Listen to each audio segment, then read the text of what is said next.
So good afternoon and welcome to the first of our three revision sessions for GCSE that we're going to be running over the next couple of weeks. Today, last minute tips for the listening exam. Without any further ado, I'm going to hand straight over to Elaine Gelder. Okay, thank you, Brian. Just after 4 o'clock. Welcome this afternoon to this afternoon session on listening tips for the exam for French, German, Spanish, or indeed any language that you teach for GCSE or IGCSE, or even if you do advanced level or Scottish Highers, you may find some of the stuff that we are talking about this afternoon useful. Which Brian is monitoring the chat today and the question and answers. He's behind the scenes, and myself and Emma, my colleague Emma, who is also a teacher, who now works for Language Note, will be presenting this afternoon for the 30-minute session. Just draw your attention to the next couple of weeks, as Brian mentioned in the initial introduction there. Next Tuesday, we've got a session on last-minute tips for the reading exam, depending upon whatever language you use. I'm sure you'll find some information there that you would be able to use. And also the following Tuesday, the 23rd of May, which I believe is the week before half-term for the UK schools, we're doing a session on writing. So myself and Emma, I don't think you need, if you've joined any of our webinars, you won't need introducing to me, but there's a bit of a blurb of what we've done with Emma as well, who's done some of our webinars over the last sort of 18 months. You can look back at that, as we'll send out the PowerPoint after the session. It's always important to know that the resources that we share on our webinars are often come from lots of people who we talk to, people that we work with, and also people that our own ideas in the classroom. And I think it's important to thank everybody for sharing the ideas that we give out tonight, because I think language teachers are the best at sharing across many of the subjects that are taught in schools. And all of the ideas that we share tonight are not what you have to do. These are just suggestions. So please be mindful of the practices in your own institutions and make sure that you don't put your teaching against any policies that they have. So we're going to have a look tonight a little bit at the teacher standards for a couple of minutes, and we're going to give out some practical tips and ideas for activities that you could use for both the teacher and for your students, and then we'll do a Q&A, which Brian will man at the end if we've got time. So obviously with the teacher standards, if you are an ECT or you're in your second year of teaching, or you're a new trainee to the profession, or someone who's joining us tonight who's maybe going to join in September, then obviously from the terms of the teaching standards, it's going to allow you to set the goals that stretch and challenge your pupils in listening from all backgrounds. It will make you accountable for any attainment in listening, and also hopes by giving your students some ideas of how they can look at the exam and how they can address the questions. It's going to give them some opportunity to take a responsible attitude to their own learning. It's also making sure that you have a secure knowledge of your relevant subject, which I'm sure you do anyway, and then giving you that effective use of lesson time to give you some tried and tested tips that have been used, that we know work. And then linked to the first standard, it's also allowing you to have an understanding of all the needs of your pupils, because some students will find some ways of dealing with a paper easier than others, and so you might need to adapt the kind of activities and the kind of pedagogy and the kind of tips that you give them. And obviously you will know how to assess the subject, because you'll be familiar with the mark schemes from the listening and the different types of questions that the boards have in their exam questions, and hopefully the approaches that we show tonight will involve and motivate your students to want to do well in the listening exam, which is often the most difficult of the 4 papers that they have to do. And obviously by attending this session, you're giving yourself some appropriate professional development. And if you wanted a certificate from this session, then please let us know. So first of all, we're going to have a look at, when the students go into the exam, they've got that time when they can read through the paper. So some tips for the teachers, really. Making best use of that reading time. Making sure that they look through all of the questions, and making sure that they highlight any vocabulary that they might think, oh, that might be a bit tricky, so I might need to sort of try and focus a little bit more on the type of words that I might be listening to, and understanding how important it is to thoroughly read through that paper, rather than just spending the first couple of minutes looking at it and then staring around the room, or trying to get the attention of maybe another person in the classroom or something, is so important. So that 5-minute reading time really needs to be a top tip for them to use it wisely. Another tip is for the teacher again is the venue. The number of schools that I've worked with over my time as a teacher where I've gone into the school and they've been holding the listening exam in the hall, and I've thought, what's going on here? It's really important to make sure that you speak to your senior leadership team or anybody who's your line manager, take them into the room where they are suggesting you have the exam if it's not a classroom, and get them to sit down as a student and listen to the actual exam and listen to something that's played. They'll see that the acoustics in that room are not great, and they will understand that if you're trying to get the best progress for those students in the listening exam, which is the most difficult exam, as we've just said, as I've just mentioned, then it's important that you try and make sure you get them on board for your venue of where you're going to hold the exam. I've always had exams for listening in classrooms, and 30 minutes, 35, 40 minutes for the exam is a small price to pay, where you might have to move several classes out. But if it's going to impact on the results of your students, then it's a no-brainer for me to make sure that your school gives you the best possible venue for your listening exam as possible. And the other thing I think I wanted to mention about reading first is there is no given rule to say that you can't have the reading first. So we know that the listening and reading exam are together. Often it's listening first, then reading.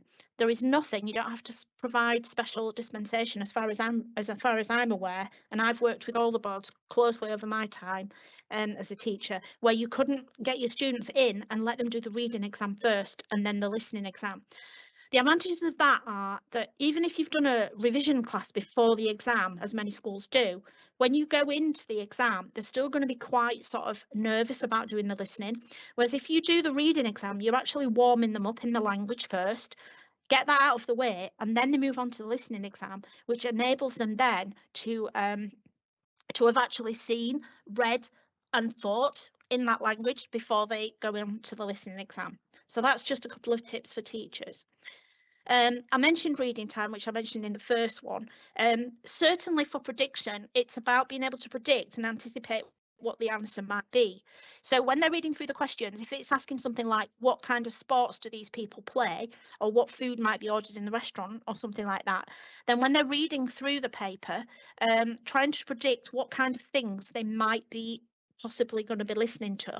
If it's talking about sports, it's probably not going to have anything to do with musical instruments or fishing. Or anything like that. So it's just trying to get them to predict, using a bit of common sense as well, what kind of answers they might be expecting to hear. It could well be at the top of the instructions that it says they're on a holiday and they're on the beach, what kind of sports are playing, just as one example, as I've seen on a past paper over the years that I've taught for. And then obviously when the time at the end is basically over and the exam's finished and they've got a little bit of time just to go back and maybe look at the exam, or maybe they do it when they're listening, does it actually make sense? So if they're writing an answer, make sure that the question and the answer do make sense. So it's important to try and just drill that into them, that whatever the answer they give, it's going to address the question that they've been asked. The other thing to bear in mind is timeframes, and again, that's where your highlighters or your underliners could come in. If it's asking for what did this person do, what will this person do, just underlining or highlighting in different colours or in different shapes. It could be a circle for a future tense, it could be a triangle for a past tense, so that they know that they're looking for the timeframes in the listening exam. Particularly when you're looking at things like French, you might think, well, the E acute, the I, the U, in terms of the past tense endings, what are they that you're expecting to listen to and expecting to try and hear when you are listening to the language. The exam layout as well is important when they look through the paper, because they'll be in quite stress mode, I would think, with certainly students I've taught in the past. It's a case of how many sections are there with each question. So question 1 to 5 might be just one question, whereas question 6 might be set out in A and B, and then it might be 6A level parts 1 and B, 6B parts 1 and A and B, or something like that, or 1 and 2. It's just a case of making sure that they read the instructions at the top saying, right, is there going to be a gap in between that question 1 and that question 2? In other words, will the bells be going do like they normally do, and therefore I don't have to listen for all of those questions in one go? Because I've seen that happen many times with students who've like got themselves a bit complicated. They've got overcomplicated things in the exam, and they've looked at it and thought, I've got 6 questions here to answer in one listening, when in actual fact it's been 6 different things. And then again, as they're reading through at the beginning, in the reading time, highlight which ones are in the target language, even put a big arrow for, right, that's the end of the English answers. Now these are going to come into the target language. Because I've even stood next to a student who's had the question in Spanish and they've written it in English. And they've written them correctly, but they've just done it in the wrong language because they've been under so much stress and they've forgotten. Question words are really important, as we know that when we get onto the target language question papers, they can really throw questions in the paper. They can really throw a student. You've got here an example involving buying and bread. You know, what did the boy buy? Who bought the bread? So it's just a case of running something really straightforwardly through them so that they understand their question words and they actually understand what kind of an answer is needed for that question. Again, some negatives is really important to know those, especially when you're talking about the question words in the target language. And I've put some examples there about how you can say, you know, I like sweets except for cream. That can throw students as well. False friends, like for example, large, which is wide in French, and sensible, which we know is sensitive, and the Spanish and also some German words there, trying to kind of like hone in on some of the ones that might possibly throw them and cause them to be get the wrong answer. And then just the tiny little words in the question sentences, like for example, sin embargo in Spanish and dazu in German, it can really sort of make a difference. And then before I hand over to Emma, thinking about 5 of each, like for foods. If you think about foods, categorize that on maybe a mind map into sweet things. What kind of sweet things might you find? Chocolate or caramel? What kind of meats might you find? Chicken, turkey, different sort of things in those sort of in those kind of categories. And then we've talked about verbs and tenses and endings. So for example, in French, are we going to expect to hear aller plus an infinitive? So je vais acheter des bonbons, and just to sort of giving them that kind of highlight that aller plus that plus an infinitive is the near future. And then the word families, you might have a listening where it talks about being into sports, for example, into bungee jumping or into something like paragliding. Well, that's a word family for that would be extreme sports. And sometimes you do get questions like this. This was taken off an exam paper that I was looking at when I was preparing for this session. So it's a case of just making sure that they understand that it doesn't necessarily give you the actual sport. It could be a word family if it is about sports. And then the last thing that I want to mention is the students own that paper, so they can write all over it. They can make as many notes as they want. Nobody's going to tell them off for that. But it's really important to, as you know, the papers have got the lines down the side. When these papers are sent off to be marked and they're scanned in to the machine, they do not scan anything that's outside of those margins on the left and the right. So get your students not to write in those. I've seen pupils write in those, and when the papers have gone to be scanned, stuff has been missed because it isn't on there. It hasn't gone in on the scan. Don't leave any gaps, even if the gaps are, you know, the student doesn't have a clue. Go back and think, does it make sense? Is it common sense? And just have a guess. Using pencil or pen, again, I've seen many students write in pencil and then they forget to go back over it in pen. Try and get your students to write as much as possible in the exam in pen. And if they get it wrong, just to stop, if they're not happy with their answer or they feel they've got it wrong, just cross it out and put the right answer. And you can see on the bottom right here, what if you need to cross out? Here we've got a candidate who's tried to do all sorts of letters, and then basically my advice is just to cross it out and put the letter next to the box. The teacher, the examiner will know that that's your answer. I've even had students put big arrows putting this is my answer, just because they feel that they're not going to get the mark because they've written outside the box. And that's so important to do, because you don't want the students to be getting it right, but it's marked on because the examiner can't read it. Without further Moving on, I'm going to move up across to Emma now, my colleague, who's going to come up with some of the more practical strategies that you might use. Okay, Emma. Thank you very much, Elaine. Hi, everyone. Just wanted to think about some activities that you might do if you're setting up a last-minute listening revision session. These are things that I've done in the past. My colleagues have suggested some ideas as well, so hopefully they'll be useful. I think one of the most important things, particularly for the listening exam, which students can find really stressful, is to build the confidence for the exam. So what we want to do is focus on strategies and key vocab rather than just past questions. If we go for a past question and students find it too difficult, they can't do it, they encounter something unknown or unfamiliar, it can really knock their confidence. So if we focus on kind of what we can control, like strategies and vocab, that can be really helpful. And obviously some of these strategies will be useful for the reading exam as well. So the first one to mention is kind of synonyms and antonyms. We've got the antonyms here. Quite often, Elaine was talking about prediction earlier on, which is a really useful skill, but quite often students will be listening out for caro, for expensive, and what they hear is no es barato, it's not cheap. So getting them to think about antonyms and kind of make that connection is really important. So a few things you could do, you could get students to match them up. If you've got a smart board, you could do something like this with a drag and drop activity. You can ask them to match up flashcards. You can print them out and reuse them in future years. Just call out a word and a student can give you the antonym, either a list choice from the board or they can just think of it themselves.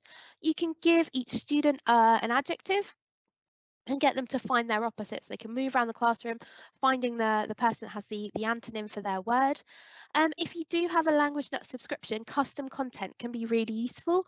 Some of the key synonyms and antonyms, they come up time and time again in listening and reading exams, so custom content can be really useful for that. Synonyms as well, this is just another example. We've got a table there with 3 columns, English, and then 2 blank columns for students to put the synonyms in. So they can go and match them up. They can fill in the table. Again, you could do a find your partner activity. You could get students to, you could call out a word, ask students to give you a synonym. And as an extension, you could ask students to think of something else that could be added as well. And the odd one out can be really useful as well. You've got empleo, trabajo, and salario. So empleo and trabajo both mean jobs, and salario is your salary. So getting students to make the connection between two and think about which one is the odd one out can be really helpful. Gap fill practice. So you might know that you're having a gap fill style question in your listening exam. And this is a really great way of getting students to use that 5-minute preparation or reading time at the beginning of the exam constructively. And it really, really helps if you give students numbered steps that they can work through during that time to prepare them for that question. So this first step I would always say is to read the title, so the students kind of get an idea of what they might be talking about. Okay, so this one is school. Think about what the options mean. So looking at the words in the box, how many do they know? Actually, you can write it in. There's nothing that says you can't, translate those words, write it in the box. Think about what sort of adjective they are, whether they're nouns, adjectives, verbs, if they're infinitive verbs. Then starting to look at those sentences and thinking what sort of word is going to be needed, and then seeing if you can predict or at least narrow down which words are going to be used in that gap. So for example, that first one, you've got jugar al, so to play, you know that it's going to be followed by a sport. Looking in the box, there's 2 possibilities there, basketball and football. I actually would get students to write that in the preparation time. Okay, the choices there are basketball, football. When it comes to listen to that question, they can just cross one out. So they've just got the right answer there. Elaine mentioned also about not leaving any gaps. So if students have narrowed it down, they can at least make an educated, a sensible guess, so they're not losing any marks there. If you've got a language nut subscription, you can make your own gap fill practice. This is just an example I have taken from the reading section. So you've got the gaps there, and you can kind of make your own with just by adding in some choices, and then you could read that text with the correct word, and students can write it in as well. There are some questions which ask you to identify whether an opinion is positive, whether it's negative, or whether it's both. And one thing that's really useful for those kind of questions is thinking about the connectives, which help you identify whether the second statement supports the first or if it contrasts to the first one. So if you have a connective like además, furthermore, you know that that second statement will support the first one. So it's likely that that opinion is either positive or negative. So you can kind of work it out that way. With the second example, you've got sin embargo, which is a contrasting connective. So you know that the second sentence is not going to support the first one. So that one's likely to be positive and negative. Even if you don't have that style of question, practicing those connectives is really useful to identify those opinions, and also helps for preparation for the writing exam in a few weeks' time as well. Next one is Elaine, are you right to move there? Oh, there we go, that's it. So you can do a couple of things. You could get students to drag and drop. They could do a sorting activity for supporting or contrasting connectives. You can assign different corners of the classroom. You can have one positive, one negative, one positive and negative, read a sentence and get students to move to the different part of the room. Or you could do some mini whiteboard practice and have student do positive, and negative and just hold it up. Or you could easily do gestures, so thumbs up, thumbs down, or one of each. I think numbers is a brilliant thing to do in any last minute revision activity. It always comes up somewhere in a listing paper. It's cross topic and it can come up with so many things. So dates, prices, different sizes, numbers, it's always in there, and the time as well. Days of the week, months of the year are really good things to practice as well. That can quite often pop up. Having a song to revise those is really helpful to get it to stick in your students' minds. If you're a Spanish teacher, I really recommend Basho and Friends. We've got a great Days of the Week song that students will be singing on their way into the exam, which is really, really nice to see. But there's lots of French and German examples as well. You can do lots of low prep activities for these, so just calling out the dates, calling out the time, calling out a number and holding it up on mini whiteboards. And make sure you include higher numbers and think about where students will get stuck. So 500 in Spanish, so for 500, that's one where students, it's not as obvious, not as straightforward as some of the other higher numbers. Students can get stuck on that one. And things like 96 in French as well. So they've got quite a lot to process in a short time. So really think about those higher numbers and where students are likely to find challenge. And finally, Elaine mentioned about identifying verb endings, which is really important. Another thing to do is to practice time markers. So obviously these are quite often used as distractors. You might have a question saying, what is Elena going to do this summer? And it tells you what she did last summer before it tells you about what she did this summer. So identifying those time markers is really helpful. Again, you could have a sorting activity. Get some different time frames, just get students to sort them into past, present and future. And again, you could do that on a mini whiteboard, or you could use gestures for the present or the past or the future as well. So they're kind of really low prep activities that you could do even with nothing. If you've got 5 minutes before the exam, just kind of give some time markers out to your students and say if it's past, present or future. I think I'm going to hand back over to Brian just to give us some really helpful calming breathing techniques that would be excellent for your students when they're about to go into their exam. Thank you, Emma. I am about to do that. Just before we do, I've had one question that came through for you, Emma, that just says, I think it's with regards to talking about synonyms and antonyms. It says, is that suggesting that synonyms and antonyms are already on custom content, or do we have to create it? Sorry, no, that's a great question. If you have a LanguageNut subscription, it would be really, really easy to create a custom content vocab list that you could upload yourself, and then it would work with the vocab trainer activities. If you want to email me, I'll put my email in the chat. I can send you some information about how to do that and help you get started if that's something that you want to do. So just send me an email and I'll let you know how you can do that. Right, thank you, Emma. I've just put your email address in the chat, so I hope that's useful. Brilliant. Okay, well, we're almost bang on, just under half an hour at the moment, so that's really good news. And so I hope that you have all agree that this has been a really good use of half an hour today.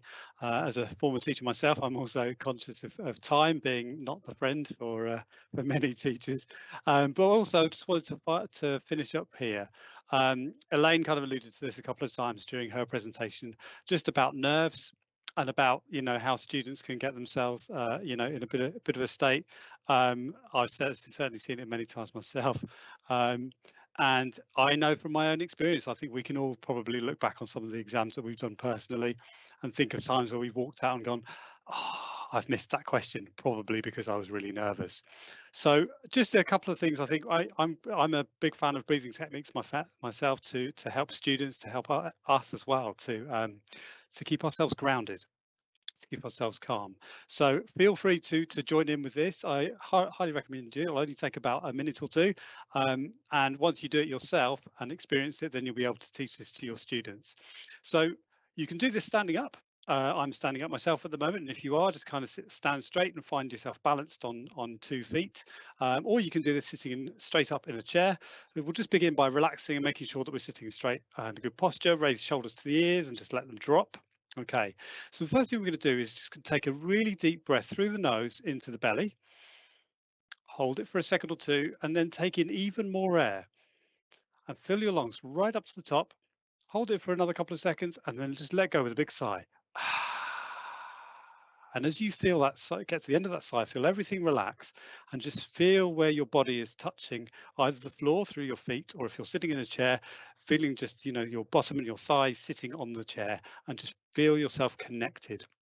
And let's just do that a couple more times. So we're going to take a deep breath into the belly, hold for a second or two, another deep breath to fill the lungs right to the top, and then let everything go as a sigh.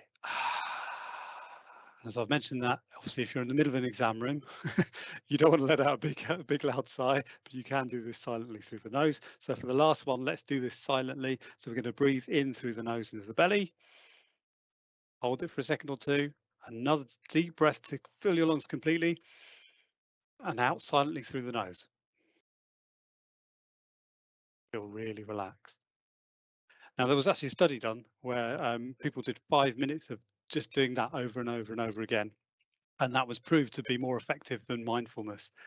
So that's got a really good, and I'm hoping that if you tried that with me, you'll feel the effects from just doing that 3 times. Just a little technique that you can pass on to your students that they can use just to give them that last minute, grounded, calm. They could do it before any question, any time during the exam. Okay, so we're going to finish up today. I'm just having a look. Oh, it looks like we might have a couple of questions popped in. Okay, can you send out these slides? Yes, we will send out the slides, absolutely. Are you able to email a template for synonyms and antonyms slide? I think, Emma, that was a question perhaps for you. And it looks like you're already typing a response. Yeah, if anybody wants them, if you can just send me an email, it's emmab@languagenut.com.